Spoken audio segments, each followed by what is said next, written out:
Bueno, navegando por las redes se encuentra uno mucho material cristiano adecuado y no tan adecuado. Dentro del que está en la línea correcta está aumentando una tendencia que es la denuncia sobre las crisis que hay en las diferentes iglesias. O sea, la crisis de la iglesia como cuerpo de Cristo. Y se debe esa crisis a primero la clase de enseñanza que se está dando en muchas partes y segundo a la respuesta de la congregación. De modo tal que hay un nivel de estancamiento y de falta de crecimiento espiritualmente hablando que es muy llamativo hoy. El tema para hoy entonces es una personalidad madura en Cristo. Hemos visto diferentes aspectos, facetas de este tema del título cuando tocamos diferentes versículos. Hoy vamos a verlo como tema integral. Hoy vamos a hacer una guía integrada para tener clara qué es la madurez cristiana. Y quiero también aclarar en principio que vamos a hablar de algo que parece imposible por el esfuerzo humano. Es decir, lograr la madurez no es cuestión de disponerse solamente, porque bien entendido es un milagro que solamente puede ser producido por Dios.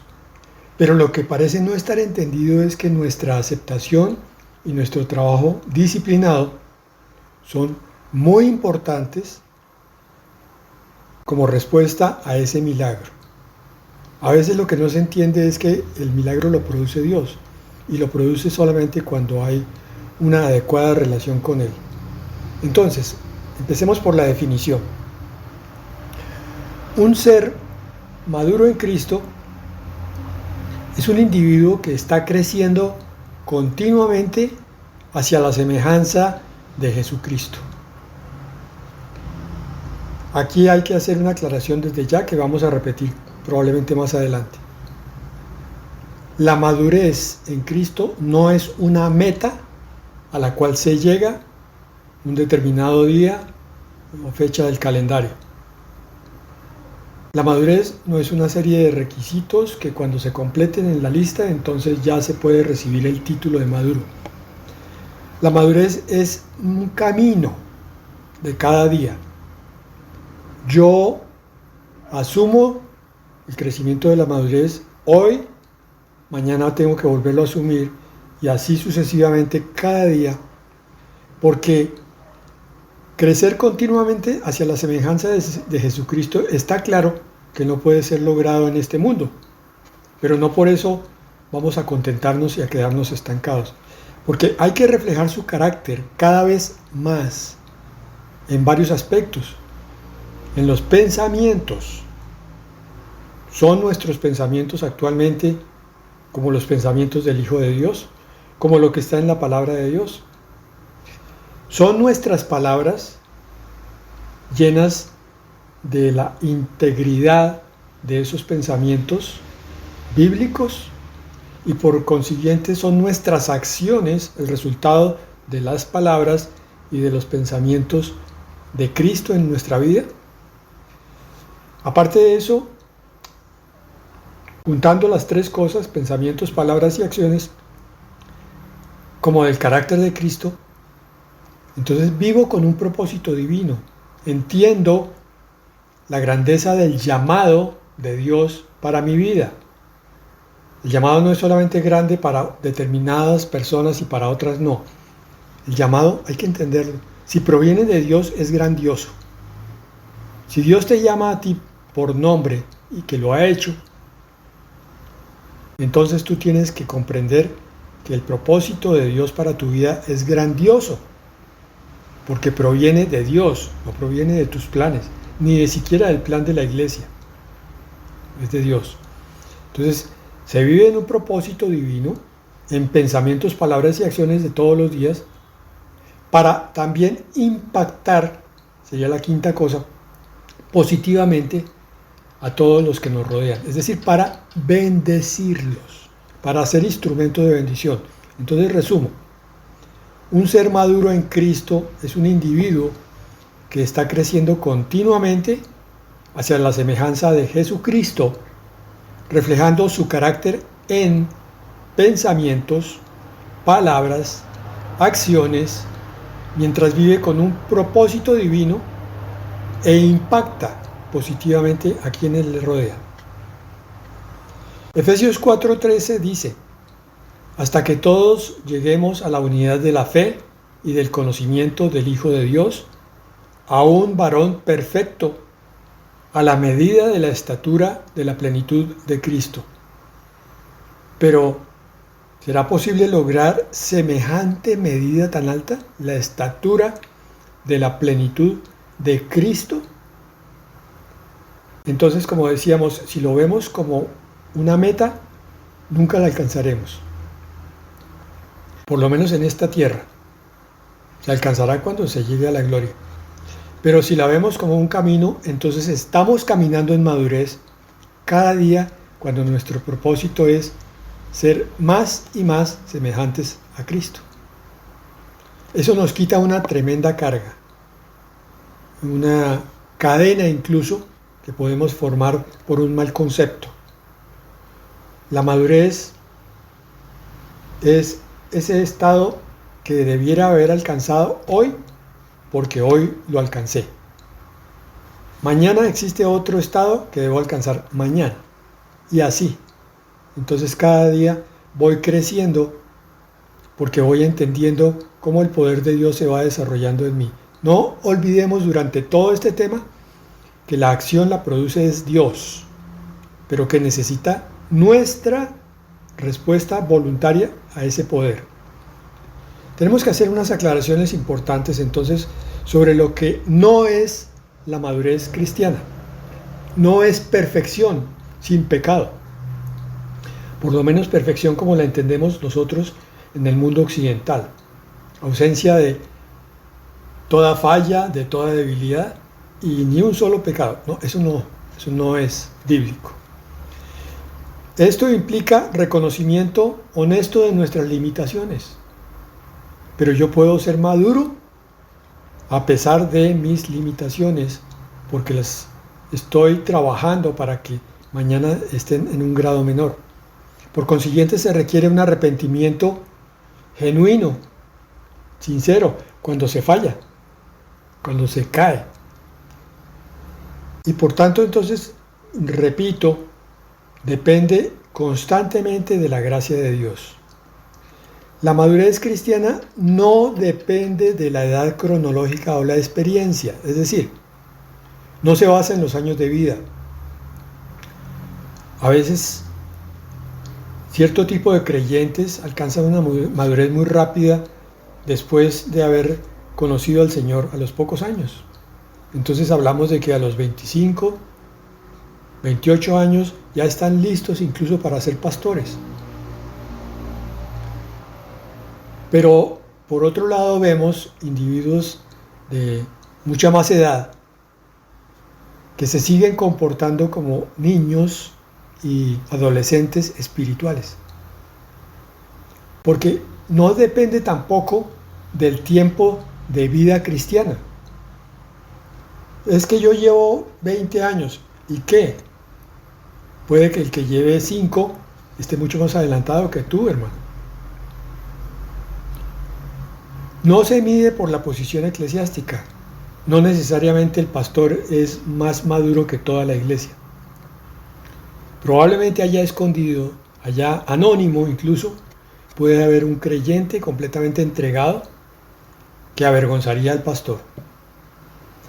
Y por la misma razón no requiere conocimiento teológico académico.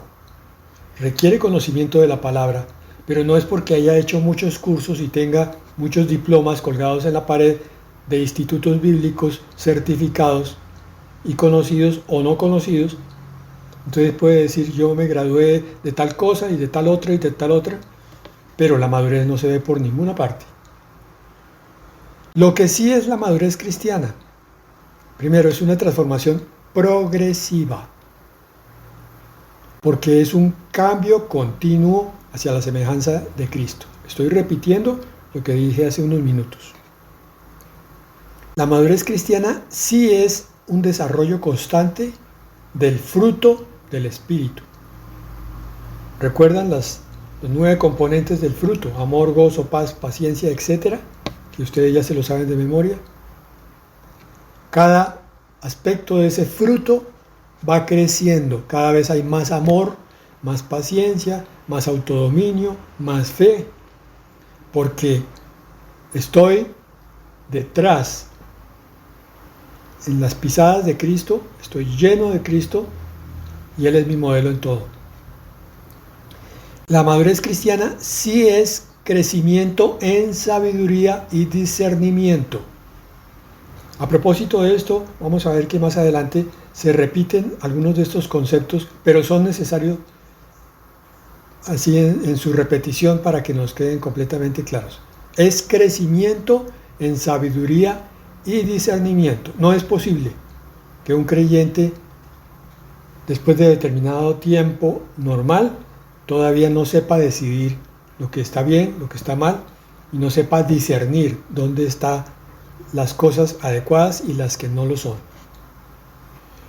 La transformación progresiva debe dar también entonces una mayor capacidad para amar y para servir, porque hay más madurez cristiana.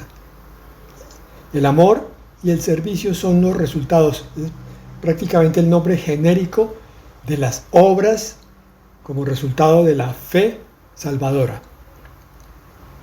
Tenemos también que entender el proceso de desarrollo de la madurez. La madurez cristiana se desarrolla a través de básicamente 6 puntos. Primero, otra vez, estudio de la palabra de Dios. No es posible crecer ni madurar si yo no estoy leyendo la palabra de mi Dios. Pero yo diría que aquí el término es correcto, estudio, porque es que no es solo leer, es meditar, es tratar de grabar. Puede que no literalmente de memoria, pero sí grabar el sentido de las enseñanzas diferentes que el Señor nos va dando continuamente. Estudio de la palabra de Dios. Segundo, vida de comunión constante. No puse oración porque me parece que a veces vamos convirtiendo ciertas palabras cristianas en carentes de sentido, en vacías de significado. Y aunque oración es algo muy bíblico y está repetido a lo largo de la Escritura, en nuestra vida cotidiana entonces pensamos en oración como algo muy parecido a un rezo. Pues lo cambiamos un poco todos los días, pero sigue saliendo solamente de nuestros labios, no sale del corazón y mucho menos del espíritu, porque la oración es parte de la comunión. Hablar con Dios es una comunicación de doble vía, por eso el segundo punto es vida de comunión constante. Si yo no tengo esa vida de comunión, tampoco aspiro a crecer, así esté estudiando a fondo la palabra, que de hecho no irá a pasar así. Si yo estoy estudiando la palabra me redarguye para llevarme a una vida de comunión. Las dos cosas van unidas. Entonces, si no tengo vida de comunión, muy probablemente tampoco estoy teniendo una buena porción de estudio de la palabra. Y al revés. Tercero, entonces, estudio, comunión. Tercero, obediencia a los principios bíblicos. El Señor dice esto, yo digo amén, y Señor, lo voy a cumplir. La obediencia es el resultado de la transformación que va produciendo en mí la comunión con Dios y la palabra. Y eso es lo que abre la puerta para la acción transformadora del Espíritu Santo. Muchos no saben cómo es que el Espíritu obra. Bueno, yo entiendo más o menos el concepto de Dios como Padre y hasta el del Hijo Redentor, pero el del Espíritu Santo se me vuelve muy nebuloso. No sé cómo es eso, no sé cómo el Espíritu Santo se relaciona conmigo. Pues hermano, recuerda, el Espíritu Santo mora en ti. Es el mismo Espíritu de Cristo. Cuando decimos que Cristo está dentro de ti, estamos hablando de que es el Espíritu Santo de Cristo. Estamos hablando de que el Espíritu Santo es el que te enseña todas las cosas. Con el estudio de la palabra, Él te va enseñando. Esa meditación de esa palabra se produce porque el Espíritu le habla a tu corazón. Porque el Espíritu te lleva a toda verdad. Porque el Espíritu te consuela de toda situación dolorosa del mundo para que puedas enfocarte en la vida espiritual. Ese es el cuarto punto. Y ahora vienen dos que no parecen tan lógicos. Cuando estos cuatro primeros están bien alineados, repito, estudio de la palabra, vida de comunión, obediencia y acción del Espíritu Santo, entonces yo tengo comunión con otros creyentes. Empiezo a ver que estoy pensando lo mismo que otros creyentes que también están en el Espíritu, que con ellos siempre hay armonía, entendimiento, comprensión y no hay discusiones de doctrinas, porque lo que el Espíritu me habla a mí se lo habla a mi hermano. Si la iglesia del Señor comprendiera eso, no tendríamos tantas discusiones, porque usted qué opina del arrebatamiento, y usted que no, totalmente distinto, y usted totalmente distinto a los anteriores.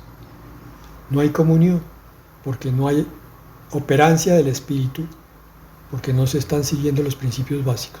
Y por último, entonces yo retomo todo esto y en el sexto punto digo, práctica deliberada de las disciplinas espirituales. Lo que he aprendido a través de la teoría y de la comunión, ahora busco desarrollarlo activa y voluntariamente, conscientemente. Bueno, entonces ahora analizamos 6 aspectos de la madurez cristiana. Primero, crecimiento espiritual. Hay un progreso desde la infancia espiritual hasta la adultez en la fe. Y aquí hay algunas características de lo que es el crecimiento espiritual. Primero, se nota una estabilidad emocional y espiritual. Hoy puedo pensar con la misma fe o más fe que ayer, a pesar de que ayer fue un día increíblemente bendecido. Me llegaron noticias buenas por todos lados. Yo estaba exaltado en el gozo, pero hoy ha sido un día negro. Ha sido un día opresivo, un día de ataques, un día de problemas.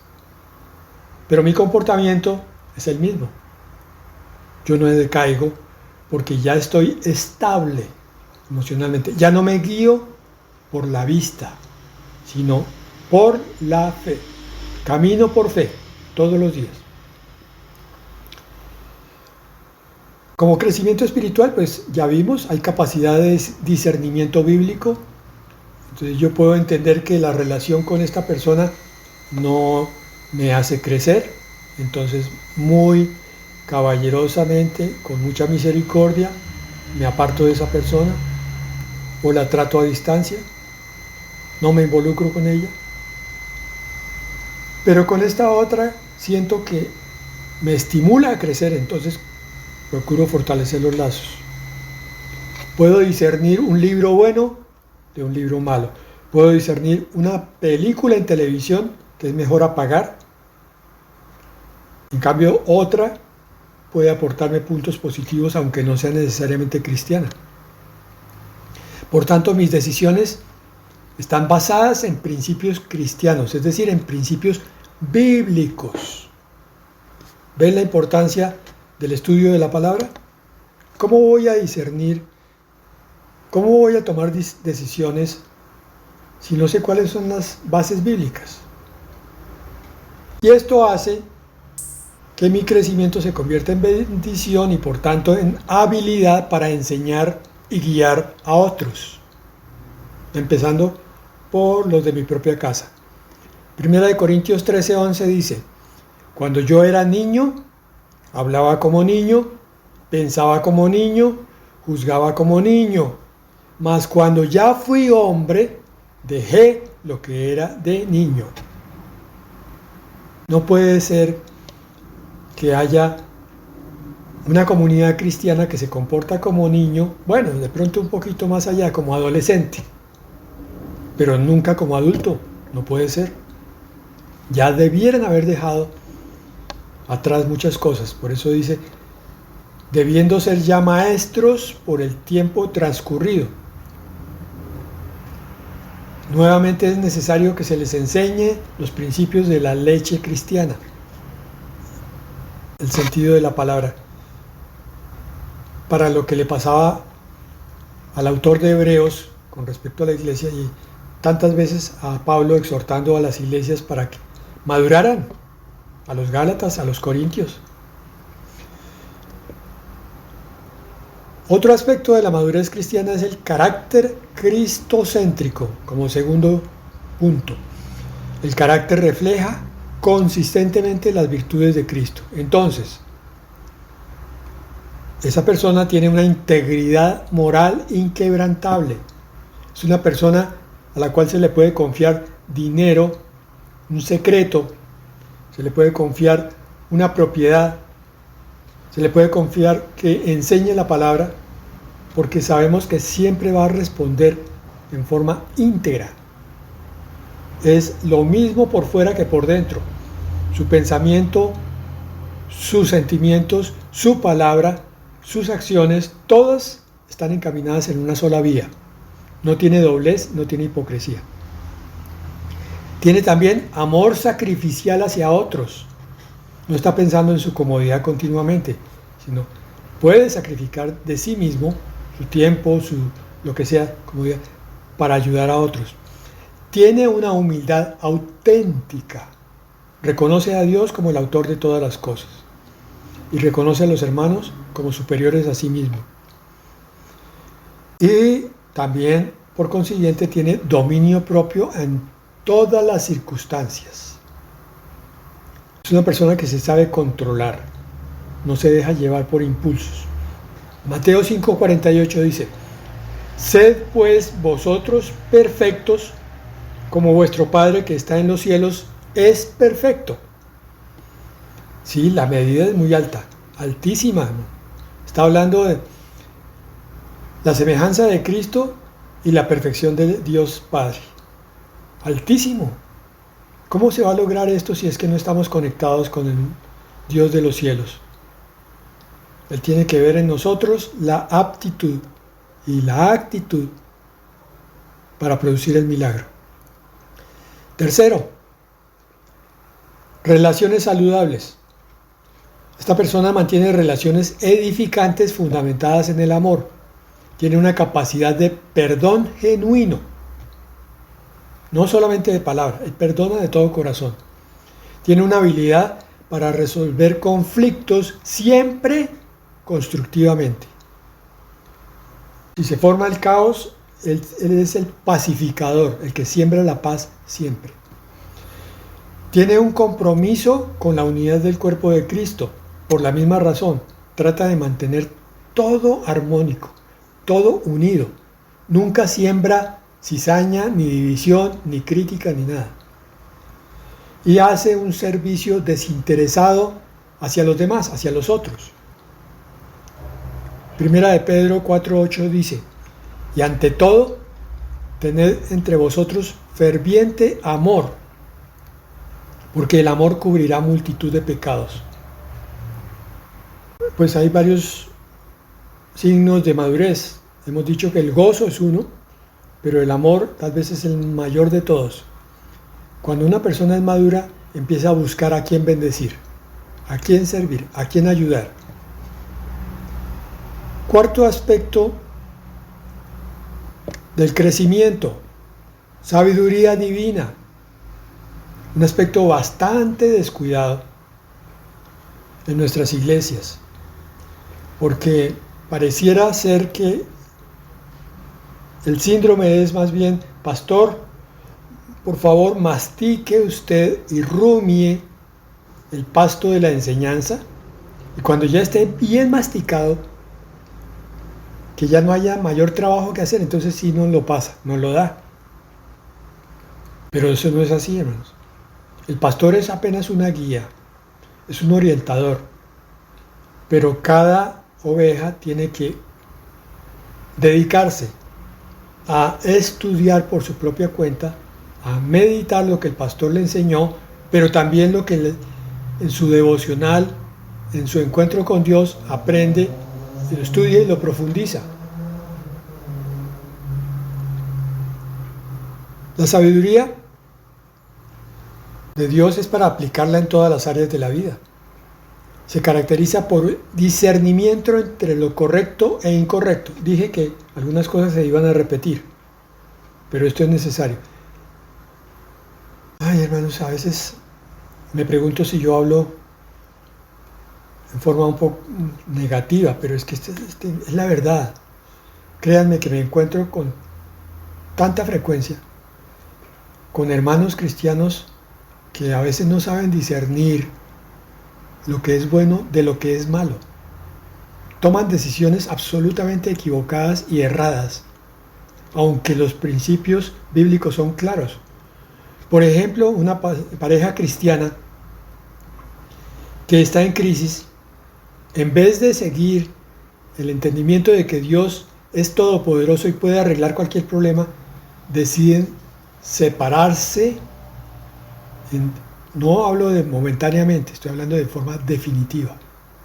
Eso es falta de discernimiento. Y máxime cuando esa pareja ha estado 10 o 15 o 20 años metidos en una iglesia. Esto es absolutamente escandaloso. Máxime todavía cuando alguno de los componentes de esa pareja tiene un ministerio en una iglesia. Sabiduría divina se manifiesta también en la prudencia en la toma de decisiones. No es tomar cualquier decisión, es meditarla, es ser prudente y pensar bien si lo que se está haciendo es correcto o no lo es. Y como se tienen esas dos cosas, discernimiento y prudencia, entonces existe una capacidad, óiganme bien, de dar consejos bíblicamente fundamentados. No, llevémoselo al pastor que él es consejero. La iglesia primitiva no era así. La iglesia primitiva, todos trabajaban, hermanos, porque todos estaban llenos del Espíritu. Y el Espíritu producía los frutos en todos. Por eso todos podían predicar, todos podían ministrar, obviamente ordenadamente. Pero había potencialmente pastores y maestros en todas partes. Hoy no, hoy le colocamos la responsabilidad al pastor y allá. Siempre la predica, siempre la predica. Si el pastor no me predica, entonces yo no estudio. Santiago 3:17 dice: la sabiduría que es de lo alto es primeramente pura, después pacífica, amable, benigna, llena de misericordia y de buenos frutos. Nos quedan 2 puntos más. El quinto, el crecimiento se caracteriza por una estabilidad en la fe. O sea, se mantiene la firmeza y la consistencia ante las adversidades.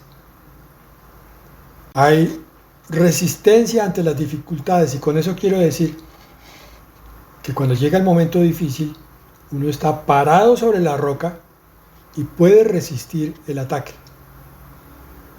sin caer en el hoyo profundo. Puede que el ataque lo doblegue momentáneamente, puede que termine incluso en el piso, pero si llega a ese punto se levanta otra vez. Hay resistencia, hay valentía, porque hay confianza inquebrantable en Dios. Otra cosa que parece faltar hoy: confianza en Dios.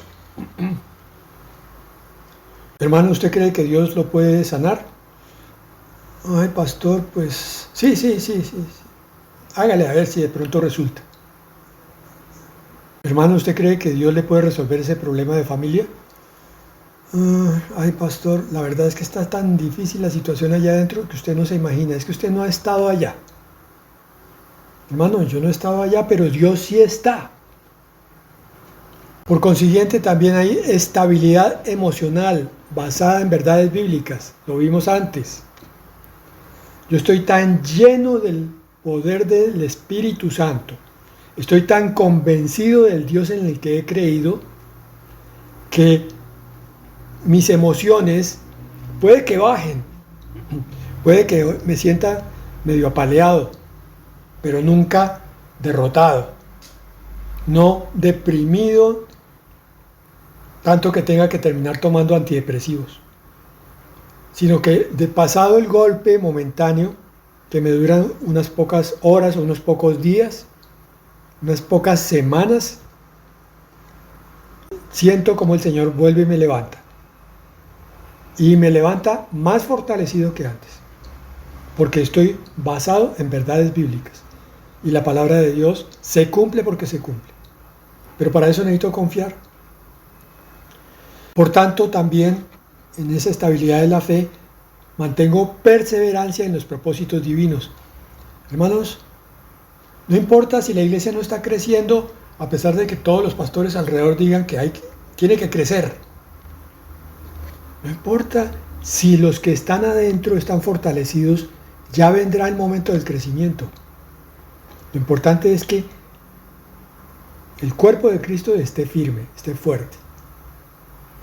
Efesios 4:14 dice, para que ya no seamos niños fluctuantes, llevados por doquiera de todo viento de doctrina. Esa es otra. Ay, mire que en tal iglesia están predicando un tema muy interesante. Y de pronto unos cuantos se quedaron en esa iglesia. Bueno, eso es su decisión. Pero puede que no se queden, pero entonces dentro de un mes hay otra convención en otra parte y allá van. No, ¿y cuánto? Eso vale 200,000. No importa, saquemos la plata. En nuestra iglesia, no, es que ya yo me sé de todo lo que el pastor predica siempre. Y pues ya me tiene un poco cansado su estilo. Hermano, es que no es lo que el pastor te enseña y no es el estilo del pastor, es lo que Dios quiere hablarte. No seamos niños fluctuantes.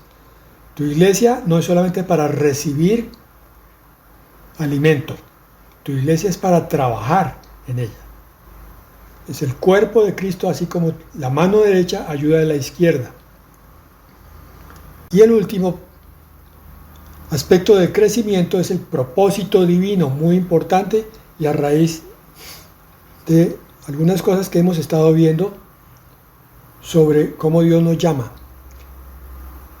El creyente maduro vive con un sentido claro de propósito en el reino de Dios, es decir, sabe por qué Dios lo llamó, sabe para qué lo llamó, y si no lo sabe completamente, lo está investigando, pero se siente llamado, siente que su vida tiene propósito, sentido, está descubriendo. Puede que dentro de unos meses el llamado terminó siendo el de un pastor. O sea, usted estaba llamado para ser pastor y no lo sabía. Pero puede que no. Pero tu llamado simplemente era a servir a tus hermanos, los que el Señor te ponga alrededor de tu vida cotidiana. Pocos, pero las obras puestas de antemano. Entonces, hay una comprensión del llamado divino. Repito, tú estás frente a la palabra de Dios porque hay un llamado de Dios para tu vida. Lo hubo y lo sigue habiendo. El propósito divino incluye un uso efectivo de los dones espirituales. El cristiano que va madurando va descubriendo sus dones con ayuda de personas más capacitadas en la iglesia o simplemente en comunión con el Espíritu Santo, preguntándole, Señor, muéstrame cuáles son mis dones. O mi don, puede que sea uno solo. Pero no solo muéstramelo, Señor, ayúdame a que se desarrolle. Y que se desarrolle para servirte a ti. Para eso es el don, para servir a los hermanos en la iglesia.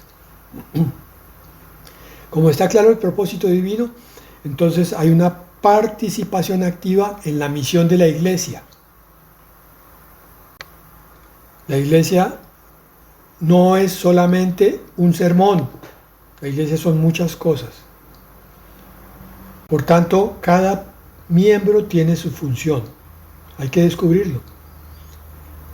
Y eso es lo que hace que se impacte con bendición en el entorno, a los que lo rodean. Porque ya cuando descubro mi propósito, puedo ir con confianza, sabiendo que Dios es el que me está llevando y que Dios es el que me capacita y que Dios es el que me da lo que necesito para servir a mi hermano en su necesidad. Efesios 2:10. Porque somos hechura suya, creados en Cristo Jesús, para buenas obras, las cuales Dios preparó de antemano. Esta palabra la vimos hace unos días y con esa cerramos la parte del tema del crecimiento cristiano, de la madurez cristiana por hoy. Amén y amén.